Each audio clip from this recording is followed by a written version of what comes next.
being able to code and being a marketer as a really good combo. I have a client who lost from 150k organic traffic to Wow.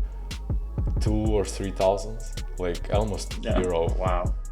That's crazy. No one reads, but copy is really important. Keep the language just stupid simple.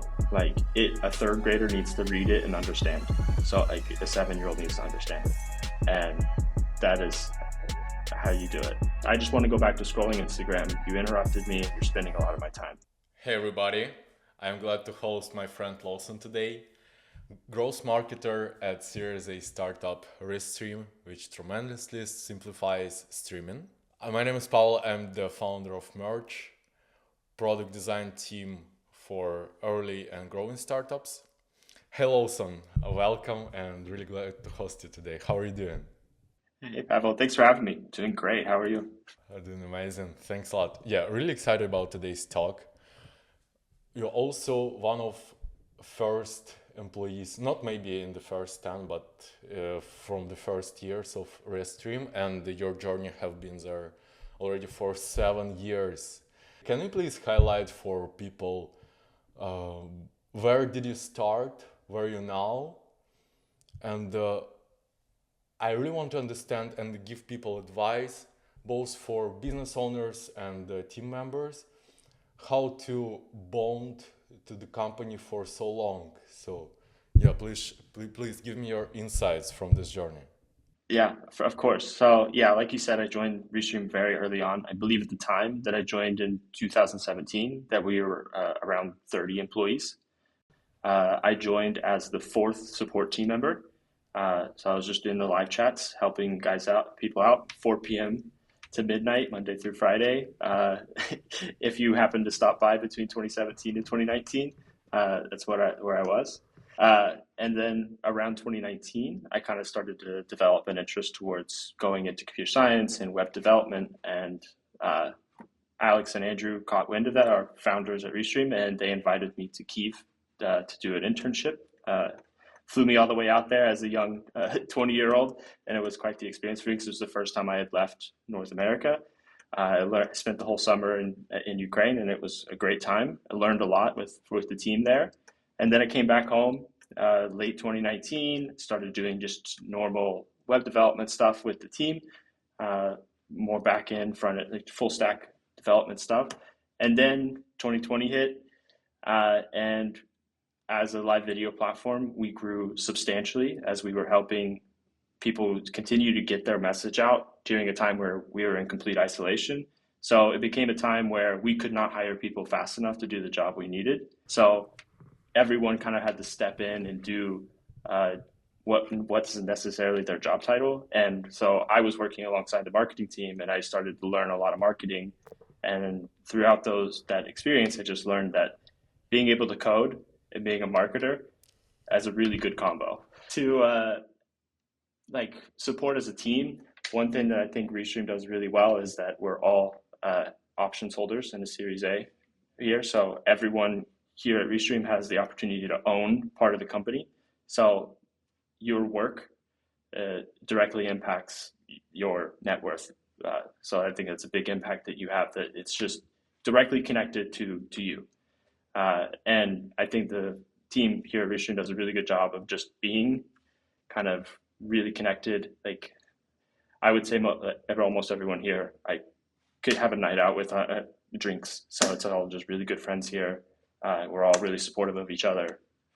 Yeah. Is there anything else that keeps you in the culture? Maybe what you appreciate as a team member? I think that the team does a really good job of supporting you when you want to learn something new. That if you really want to go and try something, that it's kind of like, let's try it, we'll see what happens. And I think everyone here is kind of that problem solver engineering mindset. So it's just like, okay, here's the problem. No idea is a bad idea. Let's just try them all. And I think that is really fun, specifically for me, because I love to solve problems. And I think that we're all kind of in the same mindset of just problem solving. Like-minded mindset is definitely key for Yeah. being a team, man. And Let's jump to the product itself. I'm wondering if you can give our audience a perspective of why it is unique or key pain points it is solving. I mean, apart from just streaming normally, say someone streaming directly to Twitch or Facebook or LinkedIn, like our core product, what we started with in 2015 was multi-streaming. That came out of just wanting to give people an opportunity to not be stuck on one platform because we feel like platforms, as you grow on them, continue to put more walls to keep you there, which is their incentive. So multi-streaming was kind of a way that you could be growing on all the platforms at the same time. So that's where we kind of are differentiator from just streaming on Twitch. It's just that you can maximize everything, and we try and make that as easy as possible. Some like the common concerns with multi-streaming is like, oh, how do I engage the chat? We solve that problem. We have a chat that combines it all. Like what happens with one grows faster than the other? It all adds up to the same number, right? So it's all the same. And then around when the pandemic hit, when we had this substantial growth, we also realized that a lot of people don't have the technical skills to run an OBS studio or an eCam. So we started building a product that is super simple to use. You just go to a website and everything is there, and it can make you look effortlessly, look really good, really pro without any effort. So that's where we came in with Studio, and our goal there is just to continue to make it just effortlessly professional. And then we've also created Upload and Stream, which is for pre-recorded streaming. So a lot of people really want a really polished video, and they're just going to do it make it exactly how they want, but they still want the live streaming aspect of it. Like yesterday, when we're recording this, was Apple's big WWDC. The whole thing is pre-recorded. It's a pre-recorded live stream. So we're trying to bring that to everyone. We want everyone to have access to that kind of technology. Yeah, maybe one day. Yeah. We hope so. Let's still expand our audience, expand their knowledge about the product. For which kind of purposes do people usually use Restream? Can you tell me about use cases, examples of the usage? Yeah, there's a lot of different, very wide use cases. So it goes as simple as just simple podcasts and interviews, just like this one. But it can also go all the way to broadcasting local news stations. Anyone that is in live video can really benefit from using Restream. Like, it's just a wide range. So which channels of growing Restream do you tackle personally? Yeah, tell me, like website, organic, social media, other stuff. Yeah, my core stuff that I focus on is I am mostly focused on our landing pages, our different funnels. So we have the different marketing funnels for each product that we lead people down. I'm also looking to referral and affiliate marketing. So we have that in there, and kind of like influencer marketing as well. But I would also say our growth team here at Restream is very, very level. We have, I would say, 3 team members on our growth team. And it's just very much like, hey, Jinya, who's on our search performance marketing team, I have an idea, can we try it? And she goes and sees if it's viable, and we can just try it. We have, of course, certain channels that we're responsible over, but it's very level of like, hey, let's try sending this email and see what it does. And we are all very open to just seeing what happens. So it is primarily the website stuff and some other things just popping up like influencer marketing or affiliate marketing. Or do you do all of them like systematically and balance them? It's kind of, I do all of them, and we all kind of do all of them and systematically balance. Like for instance, we have some SEO tools that we have. So we have like a video converter, MP3 converter. My goal right now is to figure out how to increase the conversion rate of those tools because they get a lot of good traffic, but it's not great conversion rate. So I'm now going to look at those and focus on those. Conversion to the paying customer, to the Restream customer. Yeah. Okay. Working with affiliate or referral marketing, can you just quickly describe your strategies there? How do you do affiliate marketing? For affiliate marketing, we have We do a lot of just passive recruitment. So we have a lot of people being in a live video business. We have a lot of people that have their own show and want to make money off of it. If they happen to use Restream, then it's a natural progression for them to join our affiliate program and share Restream with Restream and make money off of Restream. So it's kind of like a natural growth loop that we have. So you can say that you're sponsored by Restream, share your link, and get paid. It's the same thing with our referral program. It's a very similar thing. It's just kind of like the entry level. So like you start in the referral program where you make $10 for every person that you convert to a paid plan. And then over time, you can get invited to our affiliate program where you can earn a recurring commission based off of the people that you bring. So it's kind of how we do it. Is we don't do a lot of active recruitment. If we see a great opportunity, we'll go for it, but it's just mostly passive recruitment. Do you touch Google search a little bit? Do you do anything with Google search? I don't do a lot with Google search, so I don't have a lot of strategies there. I work very closely with our performance marketing team. On the SEO side, I'm a bit more disconnected, but performance marketing, I work very closely with them to kind of judge how the entire customer journey looks from clicking on a search ad to conversion. Yeah, makes sense. Maybe you can share your opinion on the March update of Google search with their algorithms, because many of my customers, myself too, noticed the huge drops in our organic traffic. I have a client who lost from 150K organic traffic to Wow. 2 or 3,000, like almost to Yeah. zero. Wow.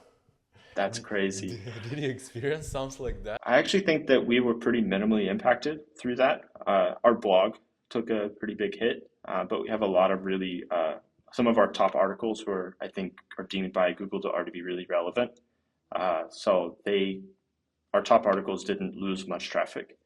And then around the same time, I'd like to say that it was strategy, but I think it was pure coincidental that we released a lot of conversion tools. I hinted at it earlier that we released a bunch of tools. We have over, I think, 60 tools that help you convert video from MP4 to MOV, video to MP3. So we have a bunch of tools that bring us a lot of traffic. And because they're more of a utility, it seems like Google doesn't do the same kind of relatability kind of scoring.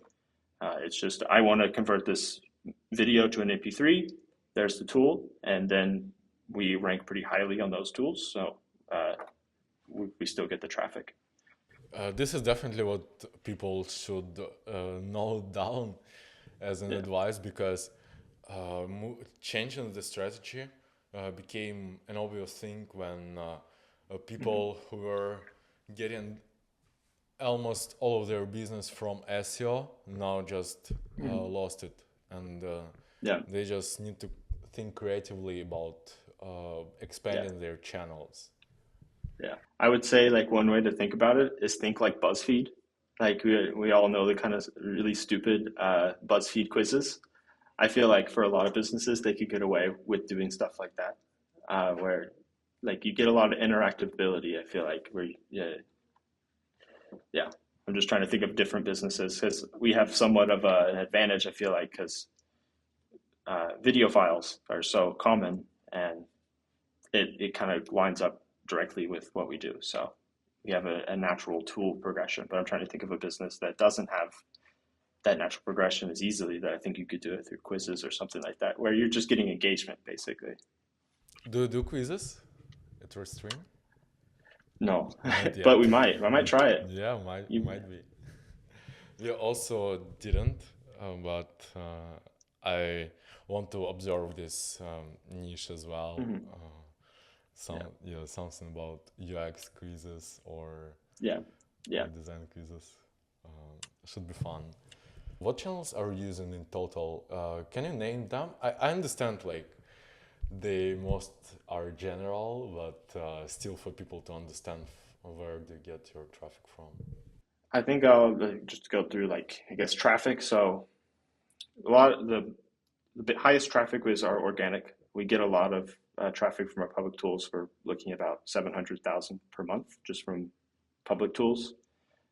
Next up is probably our search marketing, which is brand and non-brand campaigns based on what they're looking for. We have social advertising, referral and affiliate marketing, email lifecycle marketing, and just a touch of influencer marketing. And yeah.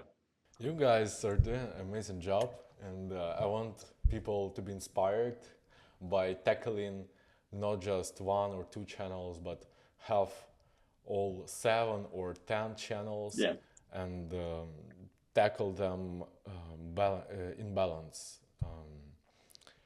Because sometimes something can happen and the one channel Yep. can die immediately. Yes. Yep. Lawson, since website is part of your primary responsibilities, can you share your conversion tips? What did you learn from your experience? Not just getting a book a demo lead or I'm talking about different conversions into email, into a free customer, into paid customer. Yeah. So like, I would say what I've learned the biggest thing about landing pages specifically that I think is a really big thing that a lot of people don't follow necessarily is no one reads, but copy is really important. Oh yeah. It's a very contradictory thing, but no one is scrolling past the hero section on your page. On our paid advertising pages, like 95% of people don't scroll. And we People, also this is see, true. Like this is just honest yeah, truth. it's crazy. And people are on the page for about, before they either drop or go to the next step, they're there for an average of like 3 to 5 seconds. You're not even reading the hero text that fast, I think. So it has to be very highlightable words in the hero and subheading, and it has to make sense very, very quickly. So either through imagery or just really easy to read words. If you can't do that well, then it's just going to be a crazy drop rate, bounce rate. So I think that is the biggest thing is like it makes no sense that no one is going to read it, but you have to make it very cleverly written. Maybe you can also share your tips for copywriting. Really, I mean, quick. Yeah, I don't have a lot. We have a copywriting help here from our product marketing team. They help a lot with that.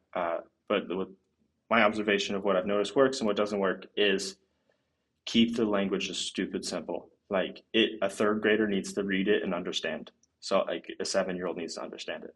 And that is how you do it. And I've even used tools in the past whenever we're looking at copy that is maybe too complex. I use one of those calculators of like, what reading level is this? And if it's like 6th grade, it's too high. It's too high. Yeah, I love it. So yeah, moving forward to conversion tips, Lawson, what will be the next? I would say the next is just bringing value to the user as quickly as possible. Something I'm wanting to experiment with more as we go go out through the year is to try and bring the product closer to the user as they first click on our page. I think we're starting to see it. I think you see it with Veed.io specifically, that they are bringing the product closer and closer to before registration. You can do a lot before they require you to sign up. And I think that's what we're going to see more and more. I think the apps that we see on iPhone that is kind of pushing towards that as well. Like that's what users have become to expect, is to have fast access to what they want to do.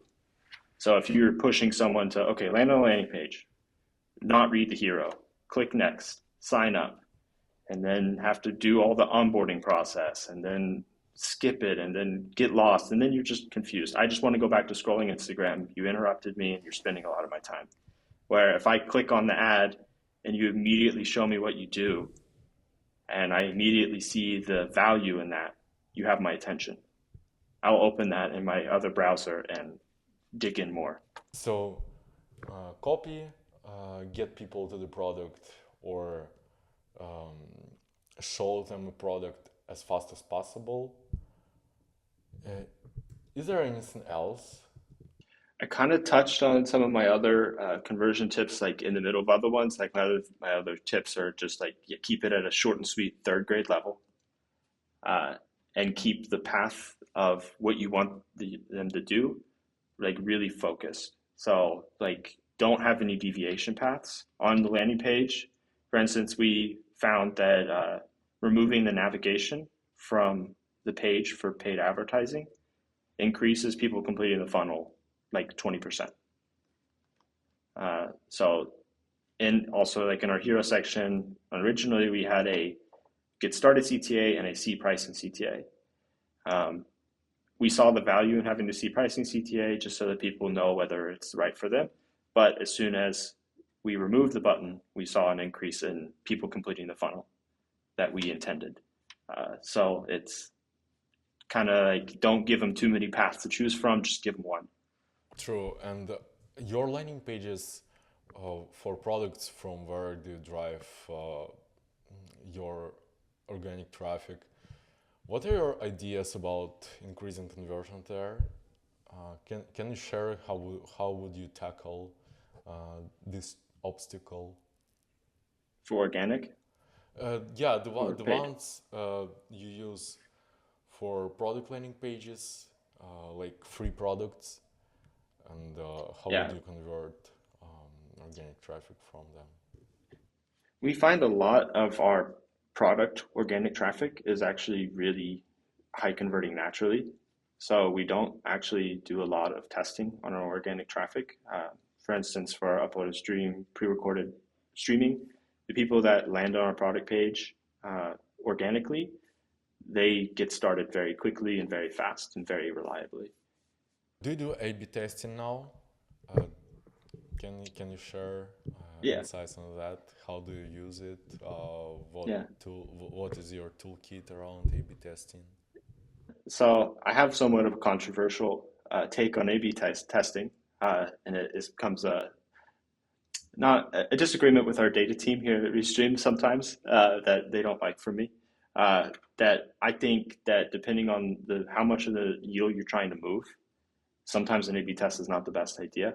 Like a lot of people want to just A/B test everything, uh, but I think if you're trying to move the needle from 2 to 100, don't A/B test. Just launch.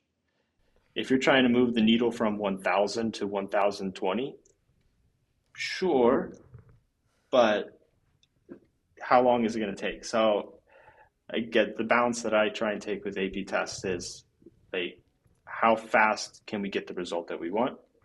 Oftentimes, when you're going from 0 to 100, you can get it very slowly or very fast. So I just launch. If you can wake up every morning and say what's going to make this do better, and just launch it every day, you're going to outpace an A/B test, in my opinion. Oh, cool. Yeah, good vision. Love it. Thanks, Lawson. So, the final one. Which sources do you use for getting new information, being trend? You can name drop who you follow on Mm-hmm. Twitter or any newsletters, any websites. Yeah. So I get a lot of my inspiration from Twitter and ideas from Twitter, just seeing what people are doing. I don't have any specific names that I follow. I think I just get a lot of just people I don't even follow through my feed that Yeah, have really good what if I information. give people your Twitter and they just go through your followings? I don't follow a lot of people. I just let X do what it does. Okay. Wow. Apart from that, I would say I get a lot of inspiration from podcasts and ebooks, or ebooks, audiobooks. So like I listen to Lenny's podcast. I think a lot of marketers do. It's really good information there. Uh, and I can't remember the author's name. I was trying to remember it all morning, and I was meant to look it up. But I have a couple books from this author that I've read every book of his, and it has really good information. So he has a lot of books. One of my favorites was .com Secrets that he wrote. and it was had a lot of useful information about kind of he takes it down to the basics. So I think a lot of the trap I found myself in was doing a lot of just looking at people doing digital marketing, um, and he kind of broke down what marketing was before the digital era and how to bring that into the digital era kind of thing. So he kind of is it's old marketing strategies, but you start to understand why that marketing works before where I was just like, okay, that's the right answer. Like he kind of breaks it down in a way that makes sense where it came from.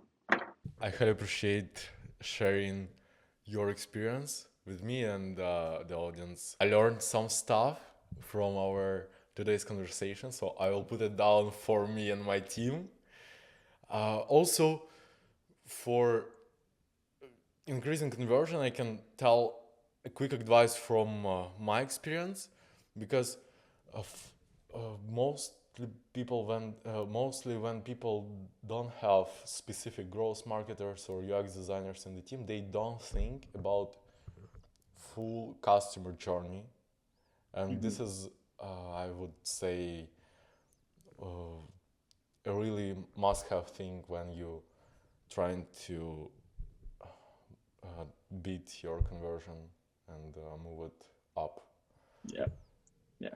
Just understand transparently how people get to your product, from which Yep. sources, what are they looking for, how you can keep them with your brand or with your product. Yep. Exactly. Yeah. Yeah. Love it, Lawson, and wish you a beautiful day. Where are you now? Which city? Austin, Texas, here at our Austin headquarters. Amazing. Wish you a beautiful Texas day, and Thank you. enjoy it. Thanks a lot for attending, and it was Thank my you. pleasure to Thank you host for you. having me. Yeah, thanks.